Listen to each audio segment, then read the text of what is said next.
17-story na building. Dito kami magtatrabaho mga idol. Ibig sabihin nasa 18th floor kami kasi 17th floor tapos nasa rooftop pa kami. Kaya pang 18 na yun, di ba? At sumakay na lang kami ng elevator mga idol para mas mabilis yung pag-akyat namin. At nandito na nga kami idol. Ito nga pala yung ginagawa namin mga idol. Oh. Yan, ano lang kami, waterproofing ba? Kung sino nakakaalam ng waterproofing. Kaya ito, ginagamitan namin ng grinder para makuha na yung naunang na masilya mga idol. Kaya ito lang yung trabaho namin dito mga idol. At safety naman yan kasi nga kompleto naman kami sa safety equipment mga idol.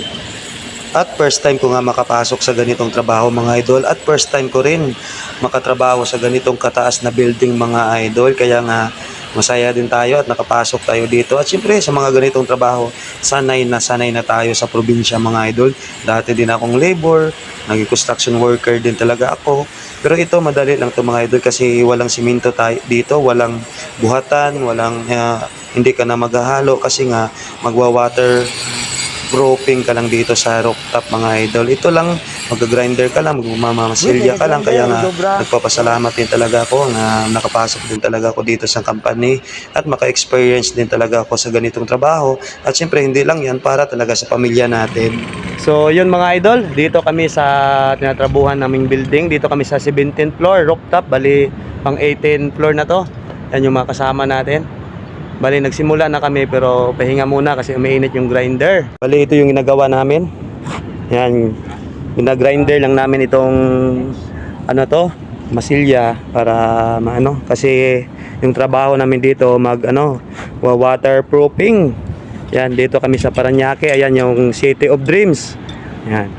Ito yung venue mga idol. Yan, Soler. Yan, dito kami sa pinakamataas. Bali, Naiya Airport na dyan. Nandun sa kabila, Mall of Asia na. Nandyan yung Mall of Asia, pero hanggang dun pa yung trabaho namin. Paikot, kaya makikita nyo yan sa next video natin. Yan, break time muna kami. Medyo mainit lang dito, pero ito yung punta namin, trabaho. Yan yung venue mga idol. Yan. Magwa-waterproofing kami. Waterproofing.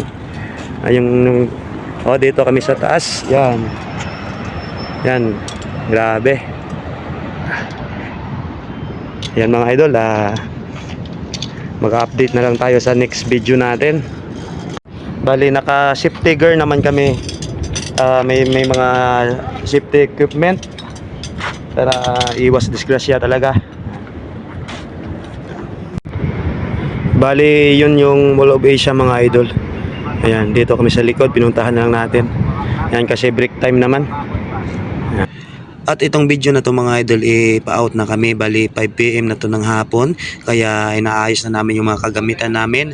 At ito yung ginawa namin mga idol. Yan yung in-grinder namin. Bali itong building mga idol o rooftop dating namasilya na to. Kaso lang sa tagal siguro ng panahon mayroon ng leak. Kaya kukunin na namin yung dating masilya. Tsaka masilya namin ulit. Yan, ganyan kalawak mga idol. Ayan. Kaya napakaganda din talaga ng view dito. Pero init lang talaga yung kalaban namin. Yan, ganyan kalawak yung trabahuhin namin mga idol. Pero okay lang yan mga idol. Kahit mangitim tayo, importante meron tayong may papakain o sustento sa pamilya natin sa probinsya. Kaya hanggang dito na lang muna yung video natin mga idol. See you sa next video. Thank you for watching mga idol.